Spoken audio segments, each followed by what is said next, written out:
Halo Sobat Rupiah BI Jateng.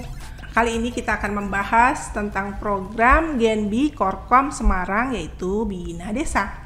Merupakan tempat segala sesuatu bisa bertumbuh dan salah satu pendongkrak ekonomi.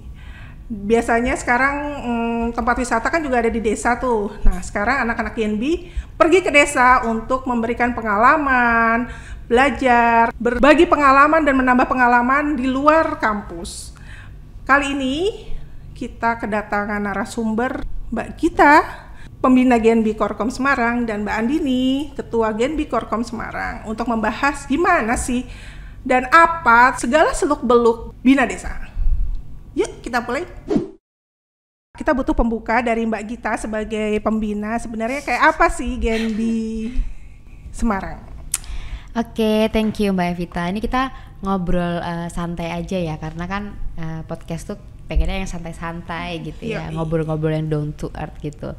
Nah, jadi sebenarnya sih GNB itu kan wadah untuk penerima beasiswa Bank Indonesia, which is BI ini pengennya mereka nggak cuma dapat bantuan dana, tapi mereka juga setelah menjadi GNB itu menjadi individu yang lebih unggul gitu, kayak lebih bisa bersosialisasi di tengah masyarakat, terus kayak komunikasinya lebih baik, teamworknya lebih baik, leadershipnya lebih baik. Nah, makanya di dalam GNB itu mereka kita kasih banyak banget program-program kerja. Nah, memang salah satu yang unggulan dan terus berlangsung selama 3-4 tahun ini itu adalah program Bina Desa, Mbak. Karena nanti mungkin bisa dijelasin ya sama De Andini, program Bina Desa ini sebenarnya juga di dalamnya ada unsur-unsur pelaksanaan tugas-tugas BI juga gitu. Jadi harapannya masyarakat tuh melalui Bina Desa tuh nggak cuman terbantu oleh adik-adik, tapi juga jadi tahu oh BI itu kerjanya ada hubungannya sama UMKM kah, atau mungkin KRIS kah atau apa. Nah, jadi sebenarnya sosialisasi plus membantu masyarakat di desa, kira-kira gitu sih. Oke, kalau dari sekarang kita pengen dengar dari pelakunya langsung gitu kan. Dari pelakunya kira-kira Bina Desa. Tersangka banget. Jangan dong. Kayak jadi gimana gitu ya. Nggak lah, ini pelaku leadernya ya. Leader coba cerita gimana sih Bina. Kamu ceritain Bina Desa itu kayak apa, terus semenarik apa, terus mungkin ada hal-hal yang berkesan lah. Oke. Jadi terkait Bina Desa tadi udah sempat dijelasin sedikit sama Mbak Gita. Nah, Bina Desa itu adalah sebuah program kerja unggulan dari GNB Korkom Semarang, di mana itu tuh di bawah naungan Divisi Sosial dan Lingkungan. Tapi bukan hanya Divisi Sosial dan Lingkungan, itu juga berkolaborasi dengan Divisi Kewirausahaan, terus juga ada Divisi Edukasi, lalu juga ada Divisi Minat dan Bakat. Jadi di situ Bina Desa itu tuh bukan hanya terkait sosial dan lingkungan, tapi di situ juga banyak ada GNB mengajar juga, terus juga ada tadi Mbak Gita menyebutkan bahwasanya Bina Desa itu tuh bukan hanya pengabdian masyarakat, tapi juga di situ ada program-program kerja dari Bank Indonesia yang ranahnya nanti bisa kita edukasikan ke masyarakat. Nah, dengan adanya Bina Desa itu tuh bisa berupaya untuk menjadi ibaratnya tangan kanan dari Bank Indonesia untuk mengedukasi masyarakat terkait ada CBPR, juga ada UMKM binaan, terus juga ada mengedukasi masyarakat terkait KRIS, karena banyak juga masyarakat yang belum tahu atau belum paham atau belum menggunakan adanya KRIS. Terus juga Bina Desa dari tahun per tahun itu tuh pasti akan ada inovasi tersendirinya. Terus untuk tahun ini itu ada beberapa inovasi dari Bina Desa. Yang pertama itu ada Eco Green, di mana kegiatan ini tuh penerapannya lebih ke pemanfaatan limbah, karena masyarakat itu tuh di desa ternyata masih banyak loh limbah yang tidak terkelola dengan baik. Nah, maka dari itu dari teman-teman GNB itu bagaimana sih caranya agar limbah itu tuh bisa dikelola lebih baik lagi. Lalu yang kedua itu ada proker yang namanya berbakat dan berbudaya. Kenapa kita mengusung program kerja tersebut? Karena sekarang itu anak-anak di desa itu tuh kayak lebih ke gadget gitu. Jadi terkait budaya dan juga terkait bakatnya itu tuh belum keasah. Nah, maka dari itu dengan adanya Gen B berbakat dan berbudaya ini semoga bisa menjadikan anak-anak atau masyarakat desa itu tuh lebih tahu, oh ternyata ada loh alat musik daerah, oh ternyata ada tarian daerah, oh ternyata ada permainan daerah, seperti itu. Jadi lebih memupuk cinta tanah air. Lalu ada juga yang ketiga, itu ada social and environment action, di mana di situ program kerjanya itu tuh lebih ke kita itu aware sama lingkungan kita, karena banyak anak muda juga zaman sekarang yang terkesan acuh tak acuh terhadap lingkungan. Nah, semoga dengan adanya program kerja tersebut itu bisa menambah semangat lagi akan cinta kepada lingkungan, kurang lebih seperti itu. Banyak banget ya. Banyak dong. Itu berapa lama ya waktunya untuk Bina Desa? Oh, kalau untuk tahun ini 3 bulan. Berarti kira-kira sampai habis Lebaran kali ya? Iya, sampai April. Kalau enggak untuk penutupan biasanya Mei gitu, habis Lebaran. Sekarang saya mau tanya satu-satu, boleh kan?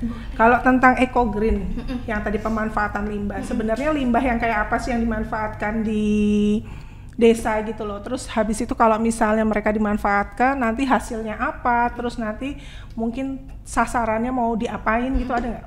Ada. Jadi eco green itu lebih ke pengolahan limbah tadi. Nah, ada beberapa komisariat yang menggunakan limbah seperti plastik. Jadi sekarang kan banyak banget plastik-plastik yang ibaratnya udah dibuang gitu aja tanpa adanya pengolahan. Nah, itu nanti dibuat kayak tas gitu, kan ada tuh tas dari plastik. Terus juga selain itu ada juga limbah botol-botol bekas. Nah, itu juga kita olah menjadi beberapa kerajinan yang memang nilai gunanya itu tuh ada. Nah, kita juga tidak hanya semata-mata mengolah limbah tersebut menjadi sebuah barang, tetapi juga kita mencoba untuk memasarkan. Siapa tahu dengan adanya pengolahan limbah itu dan menjadi sebuah kerajinan atau barang yang lebih berguna, itu bisa menambah nilai estetika dan juga nilai kegunaan, bahkan bisa menjadi pemasukan bagi masyarakat desa. Mungkin seperti itu. Kalau pemasarannya itu kemana? Pemasarannya itu biasanya kita lewat media sosial. Nah, kan teman-teman itu ada IG-nya sendiri terkait Bina Desa seperti itu. Nanti dibantu lewat situ. Oke, kalau yang tentang berbakat dan berbudaya, sebenarnya kan ya memang fenomena sekarang ini kan anak-anak tuh sibuk sama gadget gitu kan. Tapi sebenarnya gadget juga memperkenalkan budaya loh, tapi budaya barat. Bener-bener Korea malahan ya, budaya Korea gitu kan. Nah, maksud saya gini, gimana caranya ya kan Bina Desa itu kan cuma 3 bulan ya kalau nggak salah. Gimana caranya supaya bakat dan budaya yang telah kalian ajarkan itu nggak seumur cuma 3 bulan, mungkin selanjutnya bisa sustain lah gitu berkesinambungan gitu, gimana dong? Salah satunya itu ada program yang namanya Gen B mengajar itu menari. Jadi teman-teman Gen B itu ternyata tuh punya minat dan bakat ke menari itu sangat banyak. Nah, maka dari itu udah ada jadwal tersendiri gitu loh Mbak. Kayak misalnya setiap bulan atau setiap minggu itu tuh pasti ada pelatihan menari. Nah, dari situ kita tidak hanya mengiming-imingkan kayak ayo dong ikutan nari gitu, tapi kita juga ngasih edukasi. Ternyata kita tuh juga perlu loh melestarikan adanya sebuah tarian kayak gitu, tarian tradisional, biar teman-teman atau anak-anak di situ tuh pada aware terkait tarian tradisional seperti itu. Nah, selain itu kita juga menjanjikan adanya reward ketika nanti anak itu tuh ternyata bisa berhasil menarikan adanya tarian itu. Terus juga biasanya kalau dilihat dari pengalamannya Bina Desa tahun lalu itu tuh anak-anaknya itu tuh masih pada nge-WA-in kakak-kakaknya gitu loh, kayak kakak kapan nih belajar lagi gitu-gitu. Jadi ternyata, ketagihan gitu ya. Bener. Nah, ya. dari situ tuh kayak oh ternyata emang dengan adanya Gen B mengajar berbakat dan berbudaya ini tuh penting loh, dan bener-bener eksistensinya itu tuh ada gitu. Jadi meskipun udah sampai sini nih program kerjanya, tapi seenggaknya itu ternyata masih berlanjut seperti itu. Oke, kalau misalnya desa yang tahun lalu dipakai untuk Bina Desa, tahun ini juga ikut Bina Desa lagi atau gimana? Ada yang seperti itu. Karena dari teman-teman Gen B itu tuh sebenarnya agar tidak stuck sampai tahun ini, misal kayak gitu, kalau memang desa itu tuh masih bisa diikut sertakan sebagai salah satu desa binaan, nah itu lebih baik dilanjutkan seperti itu. Nah, tapi ada memang beberapa desa yang tidak mau untuk diteruskan karena udah ada program lain yang masuk kayak gitu. Nah, jadinya kita switch ke desa lain kayak gitu biasanya, Mbak. Oke, sekarang kalau tentang social and environment action ini, itu kegiatannya ngapain aja? Terus kira-kira respon dari masyarakat tuh gimana? Karena kan mereka kalau tentang lingkungan hidup mungkin mereka juga udah biasanya kan petani ya, jadi kan kebun, petani, sawah, ladang udah biasa mereka lakukan semua. Jadi, nah sekarang Genbi tuh mau ngapain di lingkungan hidup mereka? Jadi kalau terkait social and environment action ini dari teman-teman Genbi itu ada namanya Genbi Menanam. Nah ternyata di desa itu tuh ada beberapa tanaman yang belum ada di situ. Nah maka dari itu sebelum teman-teman itu terjun ke lapangan, biasanya teman-teman itu tuh pada nanya dulu kira-kira apakah ada tanaman dan juga lahan kosong yang memang bisa dipergunakan untuk menanam gitu, karena juga ada beberapa desa yang ternyata ada lahan kosong yang harus ditanami oleh tanaman, semisal kayak tanaman buah-buahan atau juga tanaman obat-obatan seperti itu. Oke, terus Mbak Gita mungkin ada insight apa dari penjelasannya Mbak Andi ini, mungkin ada sesuatu yang bisa disampaikan? Jadi memang sebenarnya Bina Desa ini kan yang seperti tadi disampaikan di awal, memang sebenarnya sedikit banyak ejawantah dari pelaksanaan tugas Bank Indonesia kan. Kayak tadi Andi ini juga bilang di Bina Desa itu ada pemanfaatan limbah, karena kita memang sekarang mulai mengacu yang namanya green economy gitu ya. Jadi pemerintah pun sudah sepakat kita mulai menjalankan ekonomi itu yang sustain, yang berkelanjutan, yang adil secara sosial, terus yang tidak merusak lingkungan supaya nanti anak cucu kita masih bisa merasakan. Jadi memang hal itu juga diterapkan di Bina Desa. Nah, di Bina Desa pun tadi juga ada yang pengembangan UMKM. Betul. Itu juga sejalan dengan pelaksanaan tugas BI, which is BI juga mengembangkan UMKM karena UMKM ini sebagai tulang punggung perekonomian nasional. Dan di Bina Desa tadi juga ada mengajar ya. Betul. Jadi itu yang kita bilang Genbi ini sebagai ambasador Bank Indonesia, sebagai frontlinersnya Bank Indonesia, dia juga mengajarkan ke masyarakat desa KRIS itu apa sih gitu, kenapa Bank Indonesia menggagas KRIS gitu. Jadi memang kita tahu ada masyarakat yang mungkin kita nggak bisa sentuh sampai sana gitu ya, sehingga memang adik-adik Genbi ini membantu untuk reach out masyarakat di luar sana, terutama di daerah desa-desa tersebut gitu sih palingnya. Oke, berarti ini kan kegiatan Genbi ya, ada satu pertanyaan yang mungkin orang-orang juga pengen tahu. Kalau kegiatan Genbi ini boleh nggak sih diikutin sama orang-orang anak-anak non Genbi gitu kan? Misalnya mereka juga pengen dong ikut gitu kan, supaya bisa ya mungkin mereka belajar gitu kan, dengan harapan kalau mereka belajar mereka bisa menularkan ke tempat lain. Tapi mereka nggak dapat kesempatan jadi anak Genbi gitu loh. Ada Mbak, ada beberapa yang memang non Genbi kayak mahasiswa di komisariat masing-masing itu tuh ikut serta.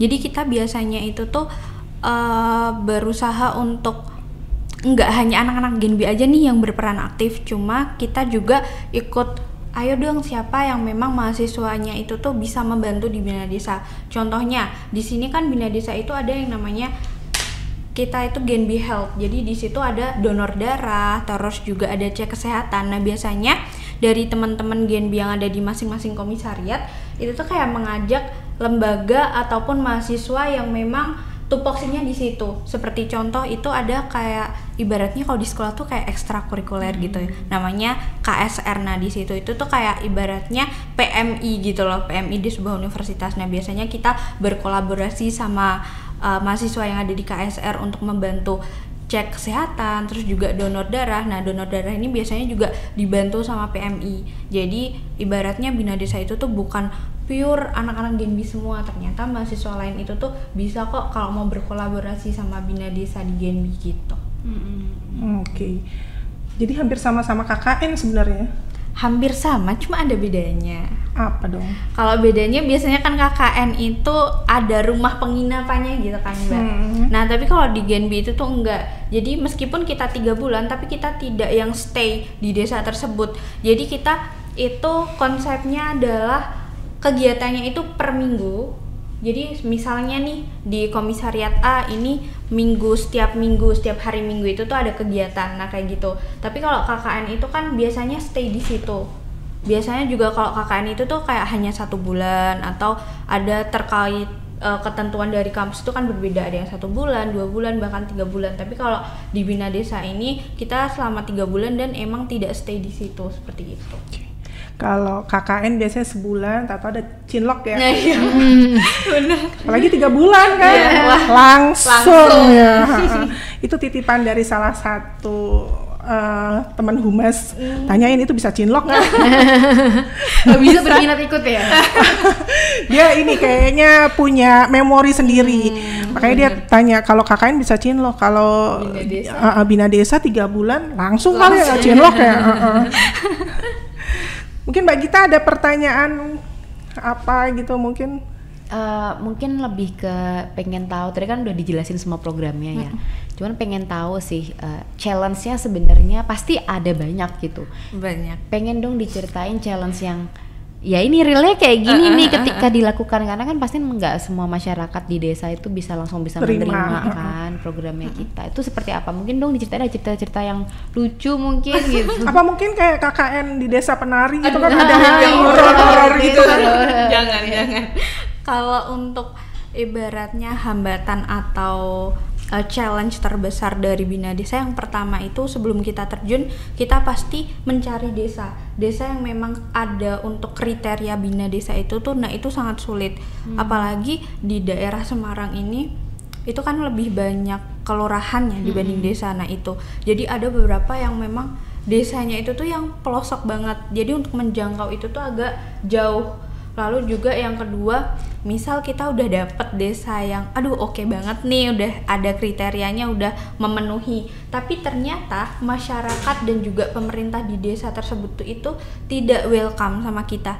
Ya oke, ada kegiatan, cuma outputnya itu tuh dari mereka kayak hanya sebatas ya udah yang penting ikut gitu. Tapi apa yang kita sampaikan, apa yang kita tularkan itu seperti tidak kayak diserap dengan bener, kayak ibaratnya gitu ya. Masuk telinga. Ya formalitas aja betul. gitu. Terus kadang juga enggak yang penting ada snacknya kayak gitu. Itu iya, juga iya. bisa. Terus waktu itu tuh juga sense of belongingnya masih kurang. Adalah ibaratnya seperti itu. Terus juga waktu itu tuh udah pernah ada tuh masyarakat yang bilang kayak, oh ini penerima dari beasiswa Bank Indonesia ya, oh berarti banyak uang ya, seperti itu loh. Jadinya esensi dari Bina Desa itu tuh dari masyarakat hanya dipandang sebagai kita itu tuh membantu secara material, secara keuangan lah ibaratnya seperti itu. Padahal kan tidak, kita Bina Desa itu tuh untuk memberdayakan masyarakat untuk menjadi lebih baik dan ikut dalam pembangunan desa. Mungkin itu yang challenge tersendiri bagi Bina Desa. Challenge-nya agak-agak klasik sih kayak gitu, karena ya maksudnya masyarakat Indonesia juga mungkin masih perhatiannya kan memang masih pada memenuhi makan sehari-hari dan lain sebagainya gitu ya. Jadi ketika ada hal yang program yang sifatnya seperti ini, bagi mereka masih itu urusan nomor sekian lah gitu. Nomor pertama aja, ini saya aja protein aja masih harus mikir besok mau makan apa gitu. Kadang-kadang kayak gitu sih emang Mbak Evita. Tapi ini akan menjadi apa ya, tiap tahunnya akan menjadi review untuk kita, sehingga untuk formulasi di tahun depannya itu ada akan inovasi ya baru gitu, yang lebih kira-kira lebih match lagi, yang lebih fit lagi seperti apa gitu sih. Oke. Terus kalau ada yang mau disampaikan tentang harapan kegiatan Bina Desa tahun ini, terus mungkin tahun depannya? Harapannya semoga dengan adanya Bina Desa ini bisa membantu masyarakat yang ada di desa binaan tersebut untuk menjadi lebih baik lagi, dan bahkan dengan adanya Bina Desa kali ini itu tuh bisa menambah pengalaman dan juga ilmu bagi masyarakat, membantu masyarakat dalam bidang apapun itu, entah dari perekonomiannya atau dari dari keseluruhan bidang yang memang diinginkan dari masyarakat desa tersebut. Lalu harapan untuk anak-anak Genbi, semoga dengan adanya pengalaman ini menjadi bekal untuk masa depan yang menurut saya luar biasa gitu, karena tidak semua mahasiswa itu tuh bisa mengikuti Bina Desa dan tidak bisa melakukan pemberdayaan masyarakat secara langsung. Nah mungkin ini bisa menjadi pengalaman yang tidak terlupakan dan pengalaman yang luar biasa yang bisa menjadi bekal bagi kehidupan besok lah, ibaratnya seperti itu. Lalu untuk harapan Bina Desa tahun selanjutnya itu mungkin Bina Desanya lebih diperkuatkan lagi untuk proker-prokernya, dan harus ada inovasi proker-proker. Jadi tidak hanya sebatas prokernya itu aja gitu. Jadi harus ada inovasi, dan kita lihat juga masyarakat itu tuh kira-kira butuh apa sih. Jadi kita sebelum menyusun proker, kita harus survei dulu masyarakat butuh apa, agar ketika proker itu diimplementasikan itu tuh enggak yang ya udahlah kayak gitu. Jadinya bener-bener ini loh yang dibutuhin masyarakat. Jadi ketika proker itu berlangsung, masyarakat tuh jadi seneng, jadi excited gitu, kayak aduh emang aku butuh ini nih, seperti itu. Harapannya Gen B ke depan nggak Bengawan Solo lah ya. Terima warisan doang kan. Pengennya sih agak ya inovasi lah ya. Oke. Buat PR buat adik-adik Gen B tahun depan. Oke. Kayaknya udah, apa mau dilanjut pertanyaan lagi? Kayaknya udah cukup ya, komprehensif. Udah keren lah, pokoknya kita dapet info sebenarnya Bina Desa, walaupun judulnya Bina Desa gitu kan kayaknya, tapi ternyata ada hal-hal menarik yang mungkin kita nggak pernah tahu ya. Di desa itu ternyata butuh pengolahan limbah gitu kan, butuh walaupun kayaknya kan mereka mungkin kita kan bayang kalau orang di desa pasti biasalah dengan kebudayaan, ternyata ya udah harus diajarkan tentang kebudayaan Indonesia gitu kan. Oke, sekarang kita waktunya mau ada titipan kuis. Yeay. Ini yang ku tunggu-tunggu. Ini yang paling ditunggu-tunggu ya. Kuis. Biasanya BI kalau bikin kuis pasti ada hadiah menariknya kan ya. Ada. Buat 3 pemenang terpilih. Ini pasti kalau hostnya Mbak Vita juga hadiahnya nggak nambah ya Mbak Gita. Enggak. Hadiahnya dapat Main-main. senyum dari saya, Mbak Gita sama Pertanyaannya adalah satu-satu aja pertanyaan, dari Mbak Gita, dari Andini, dari aku. Oke. Boleh. Oke. Mbak Vita dulu deh. Saya lagi bikin pertanyaan dulu apa ya? Nyiapin pertanyaan dulu ya. Kalau aku pertanyaannya nggak jauh-jauh dari isi podcast sih. Sebenarnya saya mau tanya, sebenarnya apa 3 program utama dari Bina Desa? Oke, Mbak Gita boleh? Aku oke. Aku juga mau tanya masih terkait dengan Bina Desa deh. Apa yang diajarkan kepada masyarakat desa di program Bina Desa? Apa yang diajarkan, kebijakan BI yang diajarkan? Apakah tentang visi misi BI, atau tentang inflasi, atau tentang CBP rupiah, atau tentang KRIS? Silahkan pilih 2 di antara yang saya sebut tadi. Kalau dari saya sendiri adalah, apa sih challenge terbesar dari diadakannya Bina Desa di tahun ini? Oke, ada 3 pertanyaan dari masing-masing pelaku di sini. Jangan lupa untuk subscribe, like, komen, dan share di sosial media story masing-masing. Ditunggu sampai akhir Januari cukup ya? Ya boleh deh, sampai 31 Januari. Ya. Sekarang saya sebagai host akan menutup dengan pantun. Dibantu cakepnya ya. Ayo mang ya, di belakang kamera bantu cakepnya. Pak Somad pergi ke Pati. Cakep. Mampir Semarang beli lumpia. Cakep. Terima kasih atas podcast hari ini. Cakep. Sampai jumpa di podcast selanjutnya. Yeay.